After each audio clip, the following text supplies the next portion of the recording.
रखेंगे या पक्ष से या सत्ता पक्ष से, तो आपको डिबेट का हिस्सा पता है। कांग्रेस का कोई भी सदस्य खड़ा होगा तो यही बोलेगा कि भाई अनुपयोगी है, बेकार है, खराब है। पक्ष का होगा तो निश्चित अच्छाइयां बताएगा, लेकिन आपको बजट को पढ़ने के बाद एक पॉलिसी मेकिंग की तरह से देखना पड़ेगा।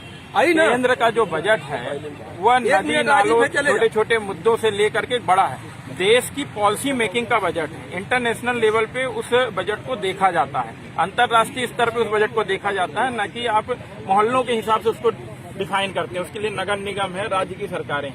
आप देश को विश्व स्तर तक ले जाकर के किस दिशा में ले जाना चाहते हैं उसको देखा जाता है। हमारे यहाँ जितनी भी चर्चाएं हुई वो लोकल समस्याओं पे हुई, देश के बजट पे नहीं हुई। देश का बजट है कि हम विश्व स्तर पे जो अपने कदम बढ़ाना चाहते हैं वो हम कौन से रिफॉर्म करते हैं। देश की जो इंडस्ट्री है, चाहे आप प्राइवेट सेक्टर देखेंगे या गवर्नमेंट सेक्टर देखेंगे या आप रूरल ग्रामीण क्षेत्र देखेंगे, तीनों क्षेत्रों में हम जो विश्व स्तर पे अपने पायदान आगे बढ़ाना चाहते हैं उसमें हमारी क्या तुलना है, क्या समानता है, किस तरह से हम बढ़ रहे हैं। तो आप देखेंगे कि जो रिफॉर्म आए हैं पूरे बजट में, चाहे छोटे छोटे होंगे, वो आपको 5% कहीं दिख रहा होगा, कहीं 0.3% दिख रहा होगा, कहीं 2% दिख रहा होगा, लेकिन जब उसको लार्ज स्केल पे देखेंगे तो एक बड़ा परिवर्तन दिखता है। तो आपको ये कहना पड़ेगा कि रिफॉर्म आए हैं। हमने देखा कि पिछले अपने कार्यकाल में 2 बड़े रिफॉर्म आए थे, एक जीएसटी था, उससे पहले नोटबंदी। इन दोनों के कारण आपको पता है कि जब 2 बड़ी सर्जरियां होती है तो उसके बाद आपको डाउनफॉल आता है। आप देखते हैं कि उसमें थोड़ा सा गिरावट आती है, और ये पहले से पता था। सारे अर्थशास्त्री जानते थे कि नोटबंदी होगी, थोड़ा सा अर्थव्यवस्था नीचे आएगी, जीएसटी आएगी, लेकिन जीएसटी लाना था। कांग्रेस की सरकार जीएसटी क्यों नहीं ला रही थी? अपने ही राज्य सरकारों को कभी एकमत कर नहीं पाई। जीएसटी में ये कांग्रेस का फेलियर था।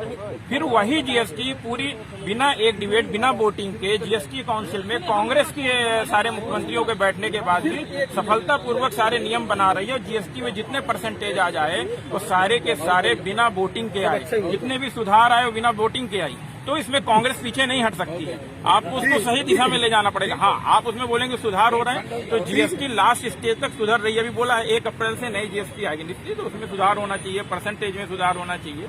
लेकिन आपको देखना पड़ेगा कि रिफॉर्म हुए हैं।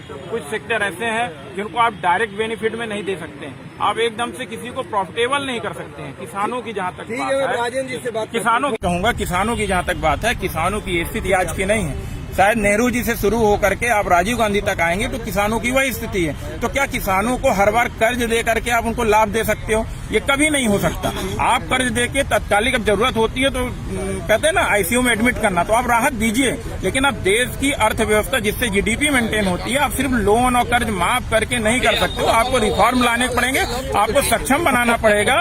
इसलिए 20 लाख किसान परिवारों को सोलर पंप देने के लिए, अभी सोलर पंप का मजाक उड़ा के चल दिया हमारे बड़े भैया, लेकिन सोलर पंप जब मिलेगा, जहां अभी बिजली नहीं है या लाइनें या खंभे नहीं है, वहां पर भी किसान अपने खेत को पानी दे पाएगा, उनकी बंजर जमीनों में आज खेती हो पाएगी। उसके लिए है 20 लाख किसान यदि अपनी एक खेती को सफलतापूर्वक नो प्रॉफिट नो लॉस में भी गया तो कम से कम वो जीवन उपयोगी काम कर पाएगा।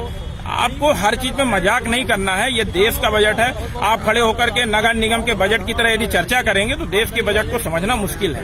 मेरा इतना ही कहना है। सकारात्मक देखिए, कहीं कमियां हैं तो आप सुझाव दीजिए। विपक्ष का काम सिर्फ आप ना करके नहीं चल सकते। कुमार के